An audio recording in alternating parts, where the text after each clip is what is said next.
CET झाल्यानंतर आता विद्यार्थी कॉलेज निवडीच्या तयारीत असतील. आता कॉलेज निवडताना एक महत्वाचा पॉइंट असतो की तुम्ही कॉलेज निवडताना कोणते फॅक्टर्स विचारात घेताल. तर आता सध्या सगळ्या इंजिनिअरिंग कॉलेजमध्ये डे चालू आहे, तर बरेचसे विद्यार्थी त्यात मग्न आहे. तर हा एक फॅक्टर लक्षात ठेवा. प्लेसमेंट, त्याच्यानंतर अकॅडमिक्स, अभ्यासक्रम, सगळ्यानंतर एक महत्वाची गोष्ट येते कॉलेज लाईफ. 4 वर्षाचं कॉलेज लाईफ तुमचं जिथं चांगले जाईल तेही एक महत्वाचा फॅक्टर ठरतो. हा फॅक्टर मिस करू नका. कॉलेज लाईफ हा एक महत्वाचा पॉइंट त्याच्यामधला आहे. तर एक लक्षात घ्या, प्रत्येक वेळेस अभ्यासक्रम, त्याच्यानंतर प्लेसमेंट ह्याच गोष्टी महत्वाच्या ठरत नाही. त्याच्यासाठी तुम्हाला काही गोष्टी लक्षात घ्याव्या लागतील. एक गोष्ट एक्झाम, रिझल्ट हे सगळीकडे चालूच राहणार आहे. एक्झाम येणार, त्याचा रिझल्ट लागणार, बॅकलॉग येतील, प्रत्येक गोष्ट होत राहणार. इंजिनिअरिंग म्हणलं की ह्या सगळ्या गोष्टी होणार. त्याच्यानंतर चांगले मार्क, एलिजिबिलिटी क्रायटेरिया, प्लेसमेंट ह्या सगळ्या गोष्टीसाठी तयारी करणं ही तेवढंच महत्वाचं राहणार. पण ह्या सगळ्या काळामध्ये तुम्हाला ज्या गोष्टीने ऊर्जा मिळणार आहे ते तुमचं कॉलेजचं लाईफ. तिथं एन्व्हायर्नमेंट कसं आहे हे खूप महत्वाचं आहे. तुम्ही ज्यावेळेस कॉलेज निवडताना विचार करताल, कारण की आता बरेच विद्यार्थी ज्यावेळेस त्यांना कॉलेज अलॉट होतं, कॉलेज मिळून जातं, त्याच्यानंतरही कन्फ्यूज असतात आणि त्यांना त्यांच्या कॉलेज आवडतच नसतं. मला हे मिळालं असतं तर बरं झालं असतं, ते मिळालं असतं तर बरं झालं असतं, असेच विचार त्यांच्या मनात येतात. ह्याच्यावर आधीच मी व्हिडिओ बनवलेले आहेत. पण विद्यार्थ्यांनी हा विचार नंतर करण्यापेक्षा सुरुवातीला केला. तर आजकाल खूप साऱ्या कॉलेजमध्ये गॅदरिंग चालू आहेत, अॅन्युअल फंक्शन चालवले आहेत, त्याच्याबरोबर डे साजरे होत आहेत. त्यावरून त्या कॉलेजचं वातावरण तुम्हाला लक्षात येऊन जाईल. म्हणून या सगळ्या गोष्टी एकदा विचारात घेणं गरजेचं आहे. विद्यार्थी तिथे जाऊन अभ्यासाबरोबर इतरही स्वतःची ग्रोथ करण्याकडे लक्ष देतोय का, हेही पाहणं खूप महत्वाचं ठरतंय. कारण पर्सनॅलिटी डेव्हलपमेंटमध्ये हे फॅक्टर पण येतात. गॅदरिंगमध्ये स्टेज फिअर कमी होण्यास मदत होते. पब्लिक स्पीकिंग असेल किंवा खूप साऱ्या गोष्टी शिकण्याची सुरुवात ह्याच फंक्शनमध्ये होते. टीम लीडर, त्याच्यानंतर कुठल्याही स्पर्धेत सहभागी झाल्यानंतर, एक लढाऊ वृत्ती असेल स्पोर्ट्समध्ये घेतल्यानंतर, त्याच्यानंतर टीम स्पिरिट असेल, या सगळ्या भावना तुम्ही तिथून शिकून येतात. एक मॅनेजमेंटचं स्किल तुम्हाला ह्या सगळ्या गोष्टीतून मिळतं.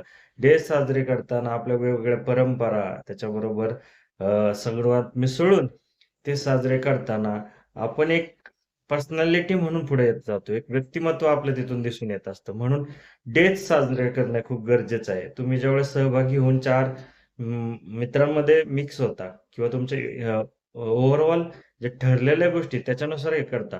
हे तुम्हाला फ्युचरमध्ये खूप कामाला येतं. तुम्ही अ, नंतर येणाऱ्या प्रत्येक परिस्थितीमध्ये समरस होण्यास सुरुवात होता. म्हणून इंजिनिअरिंग कॉलेजमध्ये कॅम्पस प्लेसमेंट, इन्फ्रास्ट्रक्चर, फॅसिलिटीज, त्याचबरोबर तिथले फॅकल्टीज, अजून एक ओव्हरऑल करिअर ग्रोथसाठी लागणाऱ्या सगळ्या गोष्टी महत्त्वाच्या आहेतच.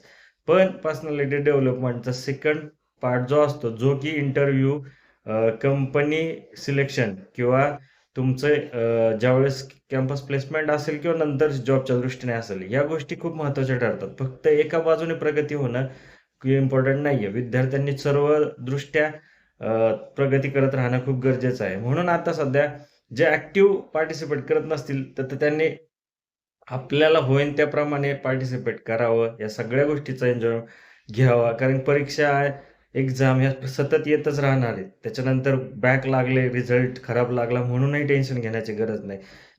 ही जी वृत्ती आहे, ज्या चुकातून शिकण्याची किंवा अपयशातून यशाकडे जाण्याची, ह्या सगळ्या गोष्टीचा शिकण्याचं ह्याच्यातूनच तुम्हाला प्रेरणा मिळणार आहे. म्हणून कॉलेज निवडताना ह्या 3 ते 4 गोष्टीकडे लक्ष द्या आणि ह्या कॉलेज लाईफला विशेष महत्त्व द्या. विशेषतः तुम्ही पुण्यातले जर कॉलेज निवडत असताल, तर पुण्यामध्ये एकापेक्षा एक भरपूर कॉलेजेस तुम्हाला मिळतील, की जिथे ह्या सगळ्या गोष्टी अनुभवल्या येतात. ग्रामीण भागातही आता इतके साऱ्या कॉलेजमध्ये ॲक्टिव्हिटीज होतात, की शहरी भागातील कॉलेज प्रमाणेच एक वातावरण तिथं तयार होतंय आणि ह्याच्यामुळेच एक वेगळी लाईफस्टाईल विद्यार्थ्यांना या सगळ्या गोष्टींमुळे मिळते आणि जी पर्सनॅलिटी ग्रो होते, त्याचा फायदा त्यांना फ्युचरमध्ये नक्कीच होतो. म्हणून आता आमच्या काळात किंवा आम्ही ज्यावेळेस इंजिनिअरिंग केली, त्या काळात किती जणांनी डेज केले असतील माहीत नाही.